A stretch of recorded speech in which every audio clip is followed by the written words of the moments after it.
Friends, ఇప్పుడే నేను breaking news అయితే చూస్తున్నాం. వైసీపీ వర్సెస్ టీడీపీ ఈసీ సంచలన నిర్ణయం అయితే తీసుకుంది. ఈ విషయం గురించి పూర్తిగా తెలుసుకోవాలి అనుకుంటే ఈ వీడియోని కంప్లీట్గా చూడండి. అప్పుడే ఈ విషయం క్లియర్గా అర్థమవుతుంది.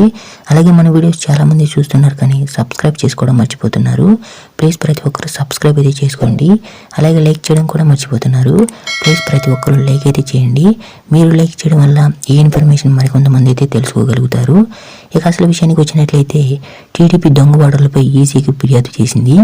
రాష్ట్రంలో టీడీపీ నేతలు 4.3 లక్షల దొంగ ఓట్లు నమోదు చేశారని వైసీపీ ఎంపీ విజయసాయిరెడ్డి ఆరోపించారు. పేర్లలో ఒక్క అక్షరాన్ని మార్చి దొంగ ఓట్లు నమోదు చేస్తున్నారని, ఒకే ఓటును 2 నియోజకవర్గాల్లో చేర్పిస్తున్నారని, అమెరికా సర్వర్ ఓటర్ల డేటా స్టోర్ చేస్తున్నారని, టీడీపీ నేతలు అధికార యంత్రాంగాన్ని తప్పుదోవ పట్టిస్తున్నారని, టీడీపీ చట్టపరమైన చర్యలు తీసుకోవాలని ఈసీని కోరారు. ఇక అంతేకాదు, ప్రస్తుతం ఈ విషయం సోషల్ మీడియాలో హాట్ టాపిక్గా మారింది. అయితే ఇలాంటి లైవ్ అప్డేట్స్ కోసం మన ఛానల్ని సబ్స్క్రైబ్ చేసుకుని ఈ వీడియోని ఒక లైక్ చేయండి.